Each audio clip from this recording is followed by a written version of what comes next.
कृपया सहयोग के रूप में हमारे चैनल को सब्सक्राइब करें, वीडियो को लाइक, कमेंट व शेयर करने की कृपा करें ताकि हमें आगे कुछ और नया करने की प्रेरणा मिले और आप इस शांति और नैतिकता की उपलब्धि के यज्ञ में सहयोग दें।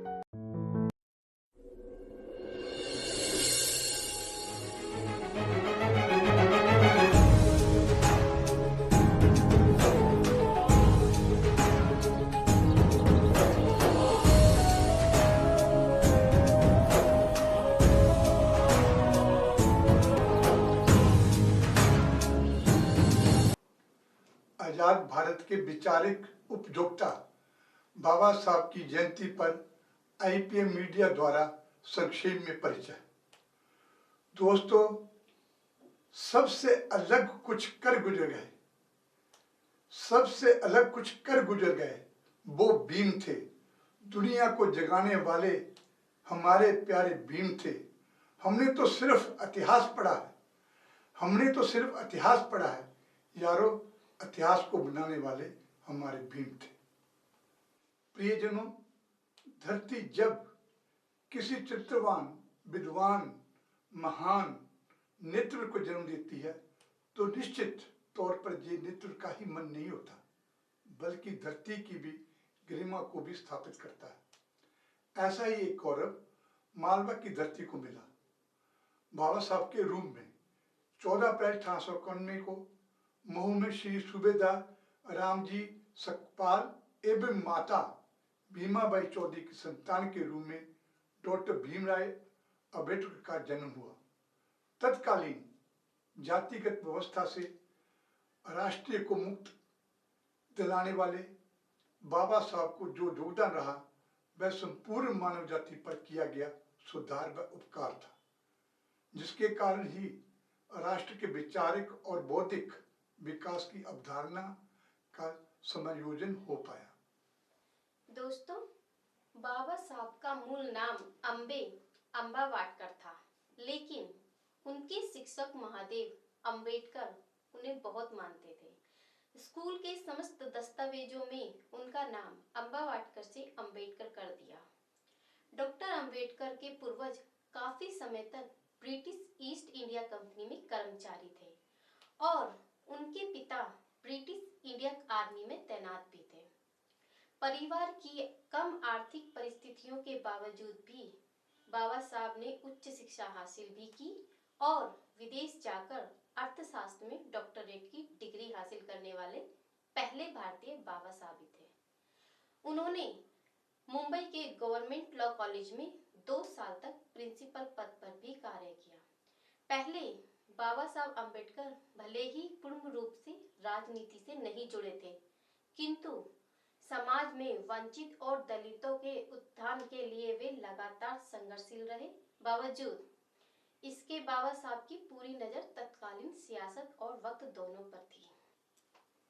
आदरणीय देशवासियों, 8 अगस्त 1930 को एक शोषित वर्ग के सम्मेलन में बाबा अंबेडकर जी ने अपनी राजनीतिक दृष्टि को दुनिया के सामने रखा, जिसके अनुसार शोषित वर्ग की सुरक्षा का मुद्दा तत्काल सरकार और कांग्रेस दोनों से स्वतंत्र होने में था।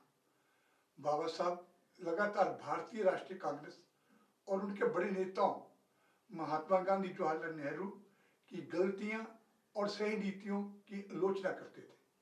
जहां तक कि मुस्लिम लीग के मोहम्मद अली जिन्ना को भी उन्होंने नहीं बख्शा। वैसे तो अंबेडकर जी इन तीनों नेताओं से कई मुद्दों में विरोध करते थे, लेकिन सबसे बड़ा विरोध भारत के विभाजन का था, जो बाबा साहब ने कभी सहमति नहीं दी। मित्रों, दरअसल अंबेडकर जी का देश को देखने का नजरिया बिल्कुल अलग था। वह पूरे राष्ट्र को अखंड देखना चाहते थे, इसलिए वह भारत के टुकड़े करने वाले नीति व नीतियों की आलोचना करते थे।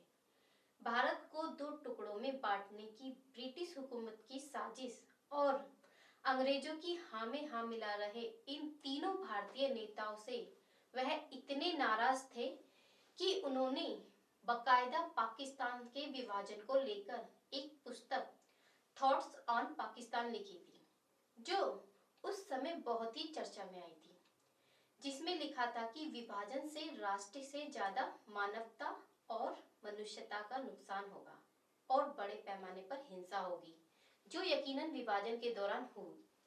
प्रिय बंधुओं, बाबा साहब और कांग्रेस के बीच की जो वैचारिक भिन्नता थी, उसका अंदाजा इसी बात से लगाया जा सकता है कि जिन जिन मुद्दों पर बाबा साहब अधिक सोचते थे, कांग्रेस उन मुद्दों पर आज भी सहमत नहीं है। मसलन समान नागरिक संहिता एवं अनुच्छेद 370 की समाप्ति, संस्कृत को राष्ट्रीय भाषा बनाने की मांग एवं आर्यों को भारतीय मूल का होने का समर्थन आदि जो चाहते थे।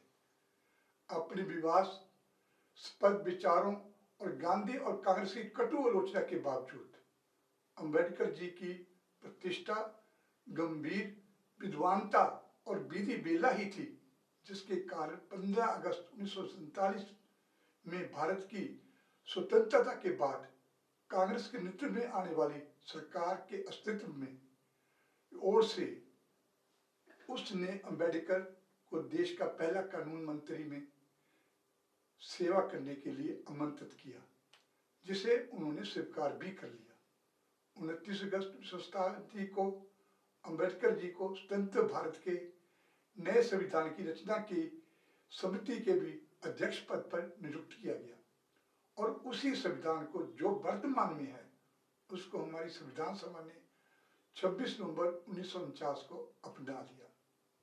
दोस्तों, उसके बाद 14 अक्टूबर 1956 को नागपुर में अंबेडकर जी ने खुद और अपने समर्थकों के लिए एक औपचारिक सार्वजनिक समारोह का आयोजन किया।